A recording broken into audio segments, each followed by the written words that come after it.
Welcome back. Again, another excellent networking session, and good to see you back. And we're going to sort of change the focus a little bit now. We're going to go particularly looking at sort of mixed use via the private sector, via Muse, and then John Loveday is going to be doing the big reveal on the IPA pipeline. So I'm first going to invite Robert Allen, Development Director from Muse Developments, up onto the stage. Robert is, he joined Muse in 2021, leading the delivery of a number of schemes in the south. He's been in the industry for over 20 years, got a rather nice palmares, Derwent London, Hammerson, and most recently Kane International. And Robert's specialism is bringing forward complex commercial and mixed-use regeneration schemes in London and the southeast. Now, Muse is one of the UK's best mixed-use development and urban generation funds, and it has a full development pipeline in excess of 2.5 billion, which is a great deal.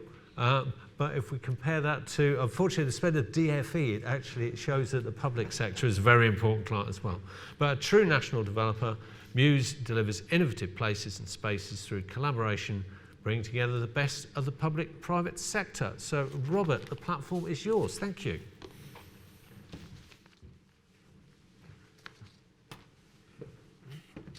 Thank you very much.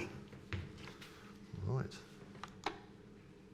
So you've already had the introduction of who Muse are and what we do, so that's probably eliminate at least 5 minutes of my presentation, which is great. Thank you for that. That's perfect. Just coming a little bit more, I'm going to talk to you very briefly about, so I'll stand back a bit here, about you know who Muse are. I'll give you examples of our pipeline, and these are examples, lots of other things in the hopper at the moment, but these are some key activities to show the range of what we actually do. I've been asked to talk a little bit about modular and passive homes, which will be an interesting topic of discussion going forward, and again about working in partnership, I think the point we raised earlier in the introduction. So just coming on, we are quite a large business in there.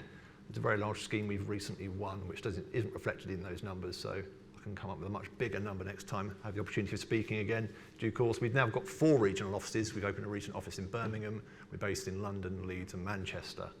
We're circa 100 staff. We have a regional presence, but actually a UK focus as a business, and we're wholly owned by the Morgan Sindall Group. So again, we understand the full contracting market as well going forward and how that interrelates to development. So again, really, you probably heard a lot about sustainability recently. It really is embedded in our DNA. It's something we take very seriously. There's a backdrop of a building we're producing in Salford called Eden, which I'll touch on very later in the presentation. But high level, this is all the things that we really focus on when it comes to net zero carbon, really targeting that, and it is a target, I might add there. It can't always be achieved. And we can get into debate about net zero buildings versus buildings in operation. And again, health and well-being, circular economy, biodiversity, and again, social value is a term actually now I really think we need to think about social impact actually. People get very caught up in social value about pounds and pence and what that actually means, but really it's the impact of what it's doing to an area in a positive way. Just going on to the next slide here again, this is the idea of social value about what we do.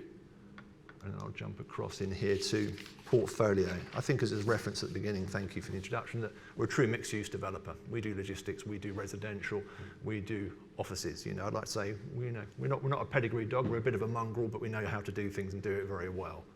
So this is the kind of things we specialise in, and we do hotels, leisure, you name it, as long as it works and it actually is reflected in the regeneration of what we're trying to achieve in an area. So coming into the Muse pipeline, I'm going to go from small scale to large scale. So this is the first scheme that we've currently got going in Horsham. It's got outline consent for 300 homes. It's got 230,000 square feet of commercial space to be delivered. We're looking to basically put the reserve matters in for the first residential 2 phases, which will encompass all the homes itself. That will go in Q1 next year. And we're out in the market now looking for occupiers for the commercial elements of that space, which is very flexible space. We really want to tailor it to the occupier demand itself. So again, we're out there. Net zero carbon is always on the agenda. It's always on the horizon to try and achieve that going forward. But again, we have to tailor to what is required in the market to make sure we're really creating the kind of space that people want. Again, going up now, slightly bigger scale. This is Northwest Quadrant, which is part of the Slough Urban Renewal partnership that we have with Slough Council. And again, looking at this, it gives you an idea of the scale. We've now gone from 18 acres up to a modest sort of circa 10-acre site there. Again, holding around. This is a regeneration residential-led master plan, 1,300 homes. Slightly less commercial content in this particular one because it's all about getting the residential content right. Again, there's been extensive consultation on this particular master plan. This is going through the planning process. But I think the really key point there, which is really embedded in the DNA of this and all the projects that we do, are our sustainability KPIs. You'll see this on our website if you go on and have a look at. It's embedded, it's the RIB stages. We go through all the gateways as we go through the project to make sure that we're making, it's encapsulated within everything that we do effectively. I think then coming on to the next slightly bigger project, which has had a little bit of press recently, which is Arden Cross. As you can imagine, that has afforded us the opportunity of now getting a footprint firmly in Birmingham, and my colleagues have actually opened an office out there, which is absolutely brilliant. So again, I think when I look at the word partnership here, this is probably partnership at its very best of what Muse actually does of bringing the private and public sector together. I emphasise the word Arden Cross Limited there. That's just 3 of the parties. There are so many other parties involved with HS2 coming online, Department for Transport, obviously you've got Solihull Metropolitan Borough Council and many others to name. But high level, this has gone even bigger. I'd like to switch to hectares now rather than acres, but circa 360 acres, 140 hectares being delivered in a public-private sector initiative. The master plan is out, 6 million square feet of commercial development from leisure, retail, going through to R&D to commercial offices, trying to create a new hub of critical mass, but lots of complementary uses, coupled with 3,000 homes, supporting up to 27,000 jobs. A few of you in the room, we're going, that's a lot of density of occupation for 6 million square feet. You're quite right, it is, but obviously that's the wider area, of course. And it really does benefit from the new HS2 station coming online there, where that area will be connected to every regional city and London within an hour, which is pretty immense. And also there's great connectivity now. We're coming back into the NEC and Birmingham Airport itself. And we're currently really in the local plan status of that one at the moment. I think then just sort of touching on, I was asked to talk about here about modular build and passive house principles. Now, modular build, not yet for Muse. We haven't found the right opportunity. We haven't found, ironically, quite the right scale to make it happen. And I'll explain to you why, going through this very, very quickly. But what we have done is we've done the package plant approach. We've done the bite-sized chunks. Lewisham Gateway as a scheme of 530 homes, which have all gone to build to rent with affordable housing, and there's co-living there as well. That scheme, again, through the gestation of planning, changed, so therefore we had to have flexibility in what we were trying to achieve and do, and modular just didn't lend itself. But of course, bathroom pods work really well, CHP package plant works really well. We even got down into producing ceiling baskets just to speed up the process of delivery. But more importantly, actually, COVID drove some of this as well, actually, about how can we bring the program back on track as we were delivering this coming through. So it really was all about efficiency and really managing the supply chain with Balfour Beatty, who are developing out the final phase there. I think we all know where modular works really well. It's large volumetric spaces, 300 plus units. It's maximising the uniformity of design. It's all about repetition, external efficiency. I use the word, internal biology of a building. The more simplistic it is, the easier it is to allow you the opportunity to do modular. It also requires quite a lot of upfront investment. Again, you've got to be at the outset thinking, if you want to go down that route, you've got to design it to allow that to happen. And I think that also comes down to actually, the repetition, and it's the actually defined end user. What are you really trying to achieve here? Modulars work really well on student housing, volume housing developments and co-living because there's repetition. It could be based in any major city on the outskirts and work really well, and that gets you the economies of scale. That's not really what Muse has done to date. We've been more of an urban regeneration specialist. So again, that's why for us, we haven't done that ultimate transition into modular. Future schemes for us, we are a market-led approach. It's all about the opportunity-led, where it is, who's the audience.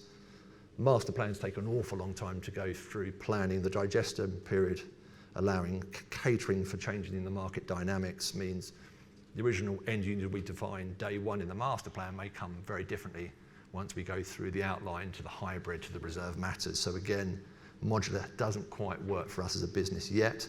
That's not to say that's not the case. And I think the other key point when we're doing large-scale urban regeneration schemes, there's vertical, horizontal integration of lots of different uses competing, sat on top of each other. And again, it hasn't quite worked for us. But again, we're all there about managing overall development efficiency and risk. And that's what it's about. I think now touching on to something where we have done passive house principles. We've done the passive house, aptly named the Greenhouse in Salford. This is an affordable housing scheme, 96 units in the 50-acre master plan that we're doing at Salford Central. Again, this has achieved 70 to 90% less energy consumption through triple glazing, insulation, mechanical ventilation, heat recovery, air source heat pump, which are now becoming very commonplace in brand new residential development. So a lot of the principles we now talk about passive house and actually achieving it here are now becoming much more widespread in any new development we're doing. Really actually because there's been a seismic shift in approach of energy consumption, which is really forcing us to go like, how can we insulate homes better? How can we actually make them airtight? And air source heat pumps, again, very efficient and reducing the carbon footprint. That particular scheme also, there's provision of electric charging points for vehicles as well. And that again was to obviously reduce the amount of vehicles on site. So I think sort of coming full circle, asked to talk about contractor and partnership approach for everybody in the room here. What's our ultimate aim? Big picture stuff. What are we really trying to do? We're all trying to make a better place to live and work and enjoy. At the end of the day, that's the ultimate aim we're all trying to achieve. We all work in the built environment for that reason, because we want to leave a legacy. We want to see something of quality behind to be very proud of, no matter where you sit in that design process. And again, that's really coming down to partnership and collaboration, not just with landowners, but also with everybody involved in producing the actual buildings and master plans that we actually do. And again, it's just coming full circle. You're focusing on the end user. You're always thinking about where is that headed, what is required, and how the market dynamics are changing.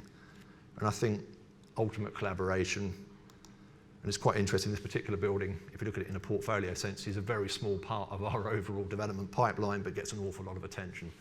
So I suppose it just exacerbates collaboration. It's what it was all about. It's 115,000 square foot building under construction with the English Cities Fund, targeting obviously BREEAM excellent, to outstanding.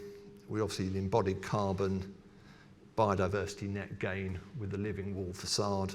All of these things were actually sort of challenging the norm and going, how can we make a building as sustainable as possible, but also net zero carbon in production and indeed in operation.